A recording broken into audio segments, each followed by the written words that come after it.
Shalom Bapak Ibu Saudaraku, kita bersyukur Tuhan pertemukan kita di Jumat pagi ini untuk kembali menerima firman Allah lewat renungan pagi. Mari kita awalinya dengan doa supaya kita dipimpin oleh Roh Kudus di dalam menerima firman Tuhan ini.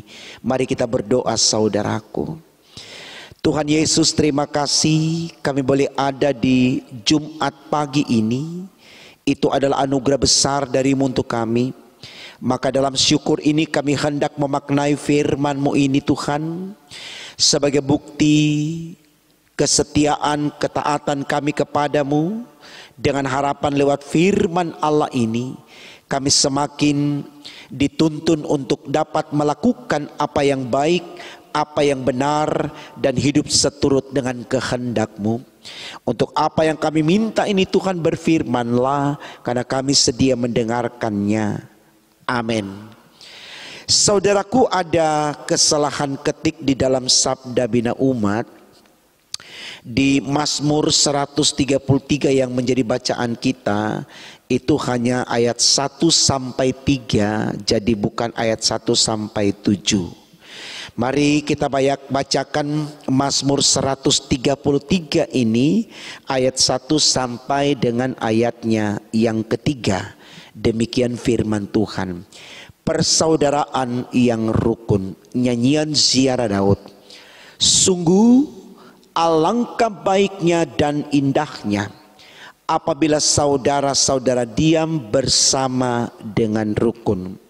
Seperti minyak yang baik di atas kepala meleleh ke janggut, yang meleleh ke janggut Harun dan ke leher jubahnya. Seperti embun gunung Hermon yang turun ke atas gunung-gunung Sion.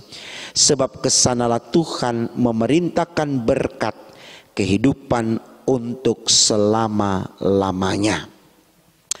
Saudaraku, tema khotbah kita di Jumat pagi ini dituliskan demikian: cara mengundang berkat Tuhan. Cara mengundang berkat Tuhan. Artinya saudaraku, berkat Tuhan itu dia tidak turun begitu saja, berlaku atas kehidupan manusia. Bisa kita juga katakan kalau Tuhan itu tidak bekerja dengan seperti seorang penyihir yang selalu berkata simsalabim jadilah A, B dan seterusnya, tidak. Tapi Tuhan dalam menyatakan berkatnya itu selalu ada dalam proses, dan dalam proses inilah manusia terlibat untuk menghadirkan itu lewat dedikasi dan loyalitas dirinya supaya berkat itu menjadi nyata. Nah, itu alasan kenapa kemudian tema khotbah kita berkata cara mengundang berkat Tuhan. Jadi harus ada semangat dari kita, harus ada kiat-kiat dari kita bagaimana kita bisa mendatangkan berkat Tuhan. Nah, ini saya pikir baik untuk kita renungkan, karena seringkali tuh Bapak Ibu Saudaraku, orang Kristen itu berkata saya kan percaya kepada Tuhan maka Tuhan harus peduli dengan saya. Tapi dalam firman Tuhan sudah jelas dikatakan bukan orang yang berteriak Tuhan Tuhan yang masuk ke dalam kerajaan surga, tapi yang melakukan kehendaknya. Artinya sembari kita berdoa juga harus ada kesediaan untuk membuktikan kalau kita sebagai pendoa adalah orang-orang yang baik. Ya, istilah yang selalu dipakai dalam dunia kekristenan yaitu ora et labora, berdoa sambil bekerja. Ya, ada firman Tuhan juga yang berkata orang yang tidak bekerja hendaknya jangan diberi makan. Artinya kita harus bekerja kalau mau makan gitu ya. Jadi makanan itu tidak hanya karena kita berdoa Tuhan saya mau makan lalu ada di atas meja, tidak. Jadi kita harus mengundang bagaimana Tuhan mendatangkan makanan itu, tentu dengan melakukan pekerjaan yang baik. Nah, saudaraku, ketika tema ini kita tarik ke bacaan Alkitab kita, lalu kemudian kita menelaahnya di sana, maka kita akan temukan benang merahnya atau hubungannya. Ya, di judul bacaan Alkitab kita ditulis oleh LAI yaitu persaudaraan yang rukun.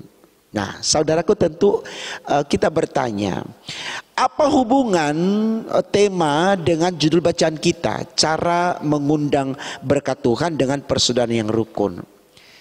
Tentu saudaraku, kalau kita melihatnya dengan bijak, penuh hikmat dan iman, kita akan tahu jawabannya, bahwa dengan hidup rukun manusia akan mampu untuk mengundang berkat Allah. Karena dalam hidup rukun manusia akan selalu memiliki sikap sinergi, saling kolaborasi, saling menguatkan, saling memotivasi, ketimbang mereka ada dalam situasi perang, berkelahi, bertengkar, bermusuhan, saling fitnah, penuh dengan iri, dengki, marah, dendam.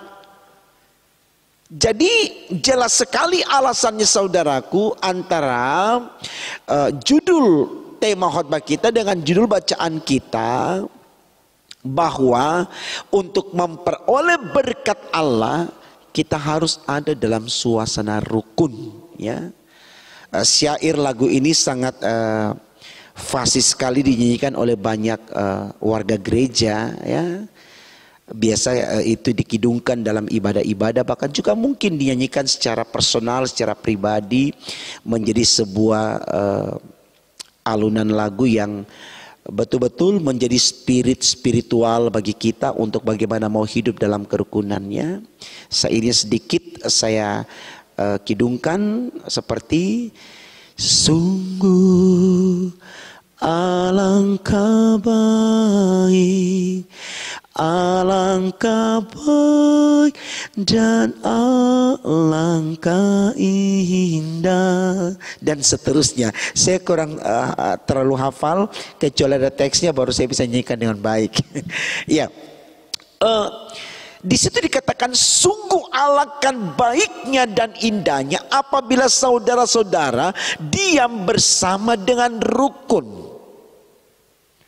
Saya pikir kita tidak akan membantah kalimat di ayat 1 bacaan kita ini, seperti yang diuraikan di awal khotbah tadi. Dengan rukun kita mampu untuk bisa berkata senada dan melangkah selaras, karena rukun itu selalu dinamis, harmonis, akrab. Dan orang-orang yang ada di situasi itu, saya yakin, sekali lagi saya yakin bahwa mereka mampu berkolaborasi untuk membangun kehidupan yang lebih baik. Jadi mari saudaraku,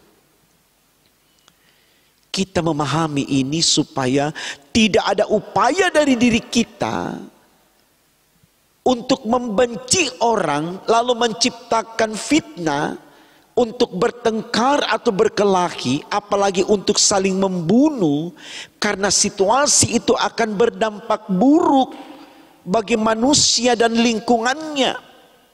Ketika terjadi kekacauan, bukan cuma yang melakukan kekacauan yang mengalami dampaknya, tapi lingkungan itu juga ikut stres. Lingkungan itu juga ikut tidak nyaman, tidak tenang. Dan akhirnya dalam ketakutan, kegelisahan, mereka melangkah dalam ketidakpastian. Sehingga sulit bagi manusia untuk memaksimalkan potensi dalam pemberdayaannya yang ada pada dirinya. Karena itu saudaraku, mari kita hidup rukun. Apalagi di situasi COVID-19 ini, kalau kita tidak sehati, sejiwa, satu tujuan, kita tidak membangun kata senada dan langkah selaras, sulit bagi kita untuk mencapai pembebasan dari virus corona.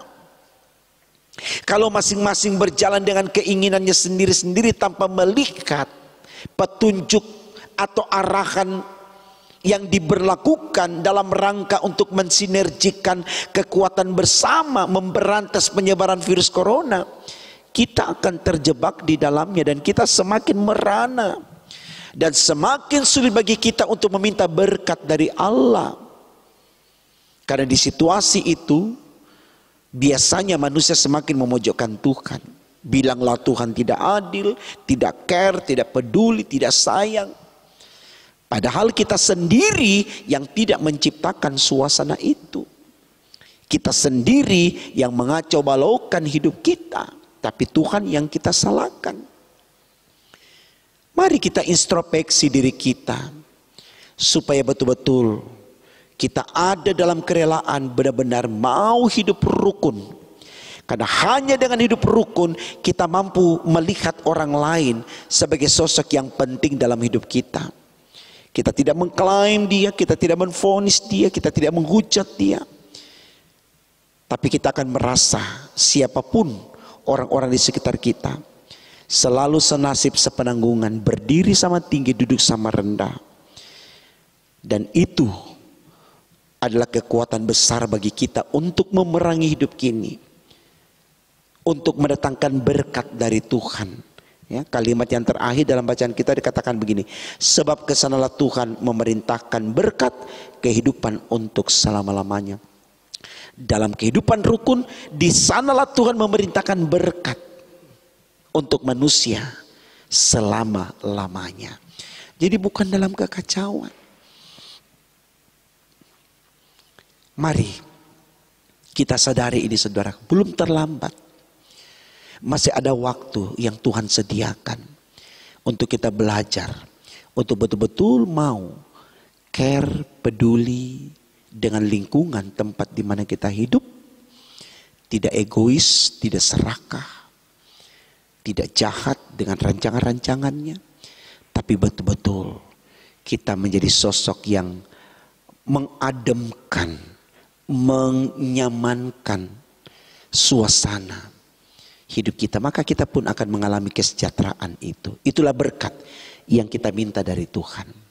Selamat membuktikan saudaraku, Tuhan Yesus memberkati kita semua. Amin. Kita berdoa. Tuhan Yesus, terima kasih. Kami kembali diberikan pengertian di pagi ini. Bagaimana kami mampu untuk melihat sesama kami adalah bagian yang tak terpisahkan dari hidup kami. Sehingga kami selalu rindu untuk saling bersinergi. Dan itu hanya bisa kami lakukan kalau kami rukun satu dengan yang lain. Tidak ada dalam perkelahian, permusuhan, peperangan. Tapi benar-benar duduk berdampingan, merasa senasib, sepenanggungan, berdiri sama tinggi, duduk sama rendah. Kami yakin Tuhan, kami akan mampu untuk meminta berkat-Mu dan berkat-Mu akan Engkau giring ke sana. Dan akan menyertai kami dalam kehidupan kami seterusnya dan sampai selama-lamanya. Tolong kami Tuhan agar kami tidak hanya sebatas mengerti, tapi kami juga mampu melakukannya. Karena ketika kami ada dalam situasi itu, kami pun akan lebih lagi dapat mempermuliakan nama-Mu. Karena di situasi rukun itu tadi, kami tenang, jiwa kami tenang, hati kami gembira, hidup kami aman dan nyaman. Terima kasih Allah di sorga, berkati kami di hari ini dengan tubuh yang sehat, fisik yang kuat, iman yang teguh, demi untuk kemuliaan nama-Mu. Dalam nama Tuhan Yesus kami sudah berdoa kepada Bapa di sorga. Haleluya. Amin.